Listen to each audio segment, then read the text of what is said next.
जो घटनाक्रम हुआ उसके पीछे किन लोगों ने क्या किया, आज उन लोगों को अपने लोगों के बीच क्यों नहीं जा पा रहे वो 6 लोग। आप सब समझते हैं कि जहाँ से वो चुने गए, जिन क्षेत्र के वो विधायक थे, क्या आज ऐसी कौन सी परिस्थितियाँ जो अपने परिवार, अपने लोगों के बीच और मतदाताओं के बीच नहीं जा पा रहे। आज उनको 5 स्टार में पंचकूला में रहना पड़ रहा है, सीआरपीएफ के घेरे में सिक्योरिटी में रहना पड़ रहा है, उसके बाद शिफ्ट हो रहे हैं, उत्तराखंड में जा रहे हैं, ऋषिकेश में जा रहे हैं। तो ये तो हम पूछते हैं, हिमाचल प्रदेश की जनता पूछ रही है कि ये कारण क्यों हुए, इसके पीछे कौन जिम्मेवार है, किन लोगों की महत्वाकांक्षा थी या किन लोगों ने सरकार को गिराने का प्रयास किया। ये बातें तो पब्लिक में आ चुकी है कि इन सब के पीछे भाजपा का काम है। मुख्यमंत्री जी ने एक बात को माना है कि जो कुछ हुआ है वो एक धोखा था, कांग्रेस पार्टी के साथ, अपने मतदाताओं के साथ और मुख्यमंत्री के साथ भी धोखा किया हूँ। जो लोग लगातार मुख्यमंत्री जी से काम करवाते रहे, चाहे वो एमएलए जो हमारे निर्दलीय भी हैं, लगातार मुख्यमंत्री जी ने 12 वर्षों में पहली बार एक ऐसी आपको मैं बताता हूँ कि समान विकास वाली बात थी। चाहे लोग इंडिपेंडेंट चुन के आए थे, उनके इलाकों में भी दिल खोल के मुख्यमंत्री जी ने विकास किया, उनके काम किए। अगर आपके साथ शाम को डिनर में भी आपके साथ लोग बैठे हैं, सुबह नाश्ता भी आपके साथ कर रहे हैं और उसके बाद आपको धोखा देंगे, तो क्या मुख्यमंत्री जी ऐसे उनके बारे में क्या सोचेंगे आप। ये हिमाचल प्रदेश में ख़ास तौर पे ऐसा ना हमारी संस्कृति है, ना ही ऐसा राजनीतिक कल्चर है और ना ही इतनी बड़ी भूख सत्ता की होनी चाहिए। मैं ये भी कहना चाहता हूँ विपक्ष के नेताओं को कि आप सत्ता में थे, 5 साल सत्ता में रहने के बाद प्रदेश के लोगों ने, लोकतंत्र ने आपको बाहर का रास्ता दिखाया और सम्मानपूर्वक आप विपक्ष में बैठें और उनके मैंडेट का सम्मान करें। देखिए, जो घटनाक्रम हिमाचल प्रदेश में हुआ उसके क्या कारण है और किस वजह से हुआ। जिस राज्य में 12 महीने पहले चुनाव हुआ और जनता ने लोकतंत्र के ज़रिए, अपना मत के ज़रिए जो सरकार थी उसको बदलाव किया और कांग्रेस पार्टी की सरकार हिमाचल प्रदेश में बनी, ये लोगों की भावना थी और लोगों ने बनाई। और उस सरकार को माननीय मुख्यमंत्री ठाकुर सुखविंदर सिंह सुक्खू जी चला रहे थे। अब अचानक उसमें एक ऐसा मोड़ आया कि देखिए आप, ये क्यों हुआ, इस सब के पीछे कारण क्या थे। जिन 6 लोगों ने अपनी पार्टी के खिलाफ जाके ये सब कुछ किया, और ख़ास तौर पे आप जिस परिवार से, जिस पार्टी से चुन के आए और जहाँ के लोगों ने आपको चुना, उनके साथ ये पूरी तरह से एक विश्वासघात हुआ है। और उसके क्या कारण रहे, क्यों उन्होंने किया, कि अपने परिवार में उन चीज़ों को बात करते, जो भी समस्या थी। हिमाचल प्रदेश जो एक देवभूमि है, यहाँ पर इस प्रकार की राजनीतिक घटनाक्रम के लिए लोग बिल्कुल तैयार नहीं। यहाँ लोग इतने जागरूक हैं कि हर 5 साल में अपनी सरकार को बदलते हैं।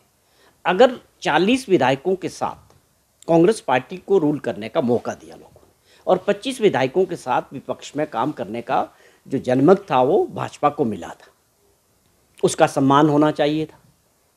लेकिन इन सब घटनाक्रम में इन 6 लोगों की जो महत्वाकांक्षा थी, इनमें से कुछ लोगों की वो मंत्री पद लेने की हो सकती है, और कौन से कारण हैं वो मैं समझता हूँ कि वो प्रदेश की जनता ने बिल्कुल पसंद नहीं किया है। और इसके पीछे किसका हाथ रहा, ये सब जो घटनाक्रम हुआ, जिस प्रकार भाजपा का इसके पीछे सारा हाथ था, उनको सीआरपीएफ के सिक्योरिटी में लाना, हेलीकॉप्टर द्वारा उनको विधानसभा ले जाना, यहाँ से उठा के ले जाना, या 5 स्टार होटल्स में उनको रखना, या लगातार 7 स्टार होटल में उनको शिफ्ट करना, ये सारी घटनाक्रम जनता के सामने है कि इन सब के पीछे भारतीय जनता पार्टी का बहुत बड़ा रोल है। और मॉडल क्या है कि जो विपक्ष की चुनी हुई सरकारें हैं उनको कमज़ोर करना और गिराने का प्रयास। लेकिन ये आप समझें कि हिमाचल में पहली बार भाजपा का ये मॉडल सरकार को गिराने का फेल हुआ है। हमारी सरकार बजट के दौरान विधानसभा के अंदर अपना बहुमत साबित कर चुकी है, बजट पास कर चुकी है, तो ये बहुमत में ये सरकार है और पूरी 5 साल ये सरकार चलने वाली है, और जिसका नेतृत्व माननीय मुख्यमंत्री जी कर रहे हैं। और लगातार आप देख रहे हैं कि वो लोगों के बीच जा रहे हैं, पूरे प्रदेश का दौरा कर रहे हैं, और उसके बाद कैबिनेट मीटिंग्स होके जो फैसले लेने हैं सरकार ने वो ले रही है। और जो हमने अभी रिसेंटली एक बहुत बड़ा फैसला किया, जो एक और गारंटी वाली बात जो विपक्ष बार बार करता है, कांग्रेस पार्टी को गारंटियों के बारे में पूछते हैं। जयराम जी मैं देखता हूँ बहुत बार इस विषय पे बात करते थे, लेकिन आजकल कुछ दिनों से वो इस विषय को छोड़ना चाह रहे हैं, क्योंकि जब से हमने 5वीं गारंटी हमारी सरकार ने 1500 रुपया महिलाओं को देने की जो बात कही थी, उसकी घोषणा माननीय मुख्यमंत्री जी ने जो की है कि 1 अप्रैल से ये लाखों महिलाओं को 18 साल से 60 साल की महिलाओं को मिलना शुरू होगा। हमने पहली गारंटी पूरी की, ओपीएस को बहाल करने की जो बात कही थी, उसमें 1,36,000 के करीब जो सरकारी कर्मचारी हैं उनको इसका लाभ मिलेगा। उसके बाद एजुकेशन में जो हमारी प्रॉमिस था कि हम 3 इंग्लिश मीडियम स्कूल्स हर कंस्टिट्यूंसी में स्थापित करेंगे, हमारी सरकार ने उसके बढ़कर इसको पूरे जितने भी स्कूल थे सब में इंग्लिश मीडियम अगले सेशन से शुरू होगा। ये हमने बढ़ के काम किया। और 680 करोड़ रुपए का राजीव गांधी स्टार्टअप योजना जो शुरू की, वो हमारी कमिटमेंट थी, वो भी हमारे पहली साल में हमने 5 गारंटियों पे 12 महीने में काम किया। आप सभी जानते हैं कि जो सरकार की बनी वो 5 साल के लिए प्रदेश के लोगों ने बनाई, और पार्टी ने जो भी वादे किए थे वो जनता से 5 साल के लिए होते, लेकिन हमारी सरकार ने और मुख्यमंत्री जी ने 12 महीने में 5 गारंटियों पे काम किया है, और आने वाले 1 वर्ष में और आगे काम करेंगे। और कुछ ऐसे काम भी हुए जो गारंटियों से बढ़कर हुए हैं। तो मैं विपक्ष के नेता से कुछ प्रश्न करना चाहता हूँ, क्या आप ओपीएस के खिलाफ हैं? आप इसका विरोध करते हैं? या आप ये कह सकते हैं कि ओपीएस हिमाचल प्रदेश में लागू नहीं हुआ? हिमाचल प्रदेश देश के अंदर पहला राज्य बना है जिसने ओपीएस को लोगों को, अपने सरकारी कर्मचारियों को दिया है। तो क्या जयराम जी इस बात को डिनाई कर सकते हैं कि हिमाचल प्रदेश में ओपीएस लागू नहीं हुआ? या आप इसका विरोध करते हैं कि मिलना नहीं चाहिए था, क्योंकि आपकी पार्टी की ये नीति है?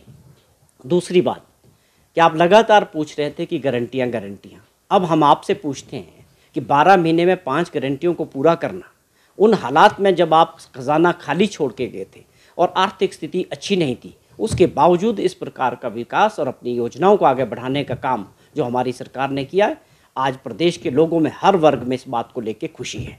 और आप जयराम जी से दूसरा प्रश्न ये है, क्या ये 1500 रुपया महिलाओं को नहीं मिलना चाहिए? आप इसका विरोध करते हैं या आप इसका समर्थन करते हैं? ये तो सरकार की घोषणा कि 1 अप्रैल से मिलना शुरू हो जाएगा। तो क्या आपको डाउट है, आप खुद मुख्यमंत्री रहे हैं, कि सरकारी घोषणा होने के बाद कोई मंशा इसमें आपको रह जाती है मन में? या आप सीधा बात करें कि हमारी पार्टी इसका विरोध करती है, हम महिलाओं के विरोधी हैं। हमने महिला सम्मान निधि की बात की थी, और हमारी महिलाओं को, ये बच्चियों को ये मिलना शुरू होगा, उनके लिए ये सम्मान होगा कि जहां वो अपनी छोटी ज़रूरतों को अपने दम पे पूरा कर सकेंगी। ये हमारी कमिटमेंट थी और हमारी पार्टी ने और सरकार ने इसको पूरा किया।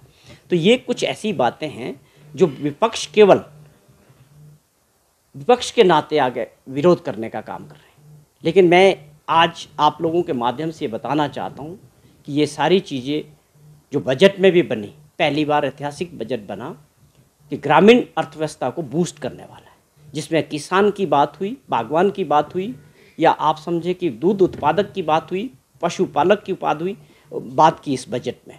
और किसी भी वर्ग को जो है मुख्यमंत्री ने निराश नहीं किया। सबको इस बजट में एक बहुत ही खूबसूरत बजट पेश किया, जिसमें विकास की गति को देने वाला, रूरल अर्थव्यवस्था को आगे ले जाने वाला।